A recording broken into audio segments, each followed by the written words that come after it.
Karthi Deepa serial மே 30 இன்றைக்கான எபிசோடுக்கான review தாங்க இந்த வீடியோவில் நம்ம இன்றைக்கி பார்க்க போகிறோம். எபிசோடை ஸ்டார்ட் பண்ணுறதுக்கு முன்னாடி இந்த வீடியோவை மறக்காமல் லைக் பண்ணிக்கோங்க. உங்களுடைய ஒவ்வொரு லைக்ஸும் அடுத்து வீடியோ போடுறதுக்கு எங்களுக்கு கொஞ்சம் என்கரேஜிங்காக இருக்கும். எபிசோடு எப்படி ஸ்டார்ட் ஆகுதுன்னா பார்த்துக்கோங்க. நம்ம ரம்யா கார்த்தி பேரை அந்த கம்பெனியோட செவத்தில் எழுதி வச்சுருக்காங்க. இதை பார்த்துட்டு கம்பெனியில் உள்ளவங்க எல்லாருமே என்ன இது இப்படி ஒரு அநியாயமாக இருக்குது, மேடம் பேரையும் வேலை பார்க்குற லேபர் பேரையும் ஒன்றா எழுதி வச்சுருக்காங்களே அப்படின்னு. அப்போ விஷயம் கேள்விப்பட்ட ரம்யா அந்த இடத்துக்கு வந்து பார்க்குறாங்க. வந்து பார்த்துட்டு அந்த பேரை பார்த்துட்டு மனசுக்குள்ளே சந்தோஷப்படுறாங்க. அப்போ கார்த்தி முகமே சரியில்லை.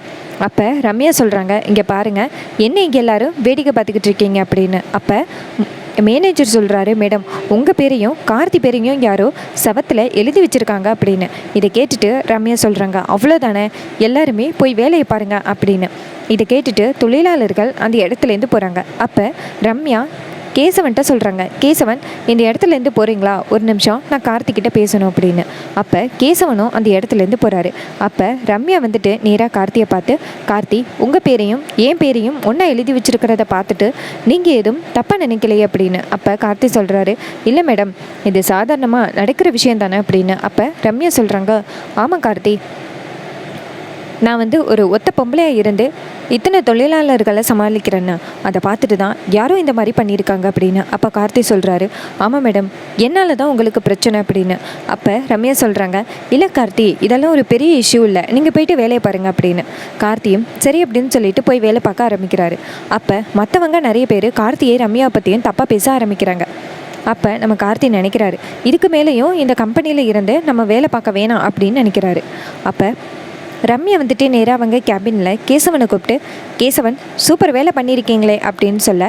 அப்போ கேசவன் கேட்குறாரு, என்ன மேடம் பண்ண அப்படின்னு. அதுக்கு ரம்யா சொல்கிறாங்க, நீ தான் அந்த செவத்தில் ரம்யா லவ் கார்த்தின்னு எழுதுனேன்னு எனக்கு நல்லாவே தெரியும் அப்படின்னு. அப்போ கேசவன் சொல்கிறாரு, சாரி மேடம் அப்படின்னு. அப்போ ரம்யா சொல்கிறாங்க, தெரிஞ்சோ தெரியாமலோ எனக்கு ஒரு நல்லது பண்ணியிருக்க, போயிட்டு கார்த்தியை கூட்டிகிட்டு வா அப்படின்னு. கேசவனும் சரி மேடம் அப்படின்னு சொல்லிட்டு நேராக கார்த்திக்கிட்ட வந்துட்டு, கார்த்தி உன்னை மேடம் கூப்பிட்டாங்க அப்படின்னு சொல்ல. அப்போ கார்த்தி சொல்கிறாரு, இதான் வரேன் அப்படின்னு சொல்லிட்டு அங்கேருந்து வராரு. அப்போ மணிகண்டன் டக்குன்னு இடையில புகுந்து, கார்த்தி உன்னை மேடம் கூப்பிட்ருக்காங்கன்னா கண்டிப்பாக சாதாரண விஷயத்துக்கு கூப்பிட்ருக்க மாட்டாங்க அப்படின்னு. அப்போ கார்த்தி சொல்கிறாரு, எதுவாக இருந்தாலும் நான் பார்த்துக்கிறேன் அப்படின்னு சொல்லிட்டு நேராக ரம்யாவை பார்க்க வராரு. அப்போ ரம்யா நேராக கார்த்திக்கிட்ட, கார்த்தி இன்றைக்கி சவத்தில் எழுதியிருந்தாங்கல்ல, அதை பற்றி நீங்கள் என்ன நினைக்கிறீங்க அப்படின்னு. அப்போ கார்த்தி சொல்கிறாரு, யாரோ ஒருத்தவங்க தேவையில்லாமல் உங்களுடைய வளர்ச்சியில் பொறாமப்பட்டு எழுதி வச்சுருக்காங்க, மற்றபடி இதெல்லாம் பெரிய விஷயம் இல்லை மேடம் அப்படின்னு. அப்போ ரம்யா சொல்கிறாங்க, கார்த்தி இது பெரிய விஷயந்தான், அந்த போர்டில் எழுதியிருக்கிறது உண்மையாக உங்களுடைய ஒப்பீனியன் என்னவாக இருக்கும் அப்படின்னு. அப்போ கார்த்தி சிரிக்கிறாரு, என்ன மேடம் சொல்கிறீங்க, எனக்கும் தீபாவுக்கும் ஏற்கனவே கல்யாணம் ஆகிட்டுன்னு உங்களுக்கு தெரியும், அதாவது தீபா உங்களுடைய பெஸ்ட் ஃப்ரெண்டு, அப்படி இருக்கையில் நீங்கள் எப்படி உங்களுடைய பெஸ்ட் ஃப்ரெண்டு தீபாவுக்கு துரோகம் பண்ணுவீங்க அப்படின்னு. அப்போ ரம்யா சொல்கிறாங்க, கார்த்தி உனக்கு ஒன்று தெரியுமா, எங்கள் அப்பா ஃபஸ்ட் டைம் உங்களை தான் என்னைய பொண்ணு பார்க்க வர சொல்லியிருக்காங்க. ஆனால் எனக்கு அப்போ கல்யாணத்தில் கொஞ்சம் கூட விருப்பமே இல்லாததுனால நான் கல்யாணம் வேணான்னு சொல்லிட்டேன். ஆனால் உங்களை தான் கல்யாணம் பண்ணுற சூழ்நிலை இருந்துருந்துச்சுன்னா கண்டிப்பாக நான் உங்களை கல்யாணம் பண்ணியிருப்பேன். நான் அப்போ மிஸ் பண்ணிட்டேன் கார்த்தி, அதனால் இப்போயும் மறுபடியும் உங்களை மிஸ் பண்ணக்கூடாதுன்னு நினைக்கிறேன் அப்படின்னு. இதை கேட்டுட்டு கார்த்தி சொல்கிறாரு, மேடம் தப்பாக பேசாதீங்க, எனக்கும் தீபாவுக்கும் ஏற்கனவே கல்யாணம் ஆகிட்டு இனிமேல் எங்கள் 2 பேரையுமே யாராலையும் பிரிக்க முடியாது அப்படின்னு. அப்போ ரம்யா சொல்கிறாங்க, கார்த்தி சும்மா சொல்லாதீங்க, நீங்கள் கண்டிப்பாக தீபாவோட சந்தோஷமாக வாழ்கிறதுக்கு வாய்ப்பே கிடையாது. நீங்கள் எப்படி தீபாவை வெறுக்கிறீங்கன்னு எனக்கு நல்லாவே தெரியும், தீபா எப்படி உங்கள் வீட்டுக்கு வந்தான்னு தெரியும் அப்படின்னு. அப்போ கார்த்தி சொல்கிறாரு, இங்கே பாருங்கள், தீபா எப்படி வந்தாங்களோ அது எங்களுக்கு தேவையில்லை, ஆனால் தீபாவோட குணம் எங்கள் அம்மாவுக்கு பிடிச்சி போச்சு, எங்கள் வீட்டில் உள்ள எல்லாருக்குமே பிடிச்சி போச்சு. அப்படி இருக்கையில் எப்படி நான் அவங்களுக்கு துரோகம் பண்ண முடியும். இங்கே பாருங்கள் மேடம், இந்த எண்ணத்தோட என்கிட்ட பேசுனீங்கன்னா என்கிட்ட பேசவே வேணாம், என்னை நீங்கள் வேலையை விட்டு தூக்கினாலும் பரவாயில்ல அப்படின்னு சொல்லிட்டு கார்த்தி அந்த இடத்துலேருந்து போகிறாரு. இதை பார்த்துட்டு ரம்யா ரொம்ப ஃபீல் பண்ணுறாங்க. கார்த்தி உண்மையாகவே தீபாவை ரொம்ப விரும்புகிறான் போல், அதான் இப்படி பேசுகிறான் அப்படின்னு. அதே நேரம் பார்த்து ஐஸ்வர்யாவும் ரியாவும் அதே கம்பெனிக்கு ரம்யாவை பார்க்க வராங்க. அப்போ ரம்யா கேட்குறாங்க, வாங்க 2 பேரும் எதுக்காக திடீர்னு வந்திருக்கீங்க அப்படின்னு. அதுக்கு ஐஸ்வர்யா சொல்கிறாங்க, இங்கே பாரு, இப்படியே விட்டுக்கிட்டு இருந்தா கண்டிப்பாக கார்த்தி ஓ வழிக்கு வரமாட்டான், அதனால அந்த தீபாவை தீட்டு கட்டுற வழியை பாரு அப்படின்னு. அப்போ ரம்யா சொல்கிறாங்க, இங்கே பாருங்கள், நான் தீபாவோட வாழ்க்கையை பறிக்க நினைக்கிறேனே தவிர்த்து தீபா சாகணும்னு என்றைக்குமே நான் நினச்சது கிடையாது அப்படின்னு.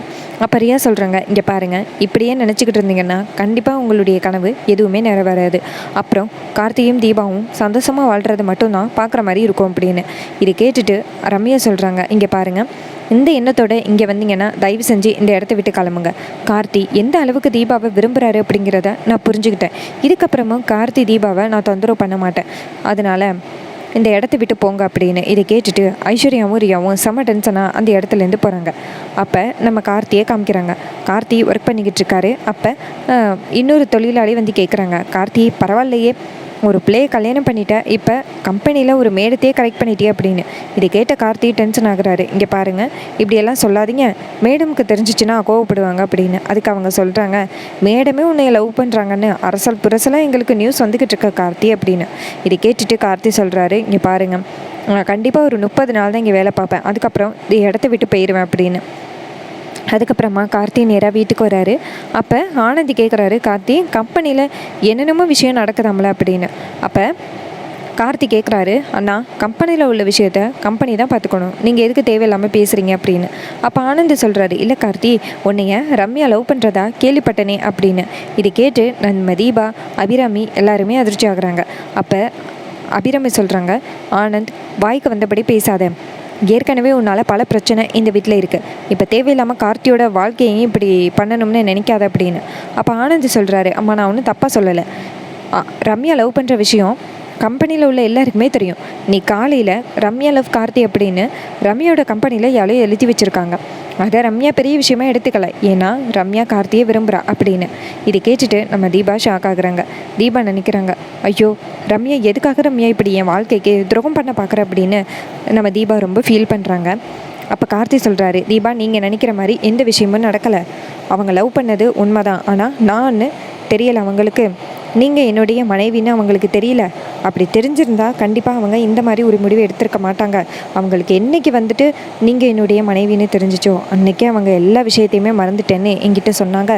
அதனால் நீங்கள் தயவு செஞ்சு ரம்யாவை தப்பாக நினைக்காதீங்க அப்படின்னு. அப்போ தீபா சொல்கிறாங்க, சார் எனக்கு தெரியும் சார், ரம்யா என்னுடைய பெஸ்ட்டு ஃப்ரெண்டு சார், அவள் எப்படி எனக்கு துரோகம் பண்ணுவா அப்படின்னு சொல்லிட்டு தீபா நேராக மாடிக்க போகிறாங்க. அப்போ ஆனந்த் சொல்கிறாரு, கார்த்தி நீ இப்படி நினச்சிக்கிட்டு, அங்கே வந்துட்டு எனக்கு கன்ஃபார்மாக தெரியும், அந்த ரம்யா வந்துட்டு உன்னை இன்னும் விரும்புகிறா, அந்த ரியா ஐஸ்வர்யா கூட சேர்ந்து எப்படி அந்த தீபாவை தீர்த்து கட்டி உன்னை கல்யாணம் பண்ணுறதுன்னு அங்கே திட்டம் போட்டுக்கிட்டு இருக்காங்க, நீ எதுவும் தெரியாமல் பேசிக்கிட்டு இருக்க அப்படின்ட்டு அருண் வந்துட்டு நம்ம கார்த்திக்கிட்ட உண்மையை சொல்லிடுறாரு. இதை கேட்டு கார்த்தி செம ஷாக் ஆகுறாரு. அவங்க 2 பேரும் தான் இந்த வீட்டுக்கும் அவங்களுக்கு எந்த வித சம்மந்தமும் இல்லை, எதுக்காக அவங்க இந்த மாதிரி விஷயத்துல எல்லாம் தலையிடுறாங்க அப்படின்ட்டு கார்த்தி கோவப்படுறாரு. மாடியில் நம்ம தீபா வந்து ரொம்ப சோகமாக உட்காந்துருக்காங்க. நம்ம ஃப்ரெண்டே நமக்கு துரோகம் பண்ணணும்னு நினச்சிருக்காளே அப்படின்ட்டு நம்ம தீபா ரொம்ப ஃபீல் பண்ணுறாங்க. ரொம்பவே இன்ட்ரெஸ்டிங்காக அப்கமிங் எபிசோடு இருக்க போகுது. இதே மாதிரி இனிமேல் அப்டேட்ஸ் வேணும்னா இந்த சேனலை சப்ஸ்கிரைப் பண்ணிக்கோங்க. தேங்க்யூ ஃபார் வாட்சிங்.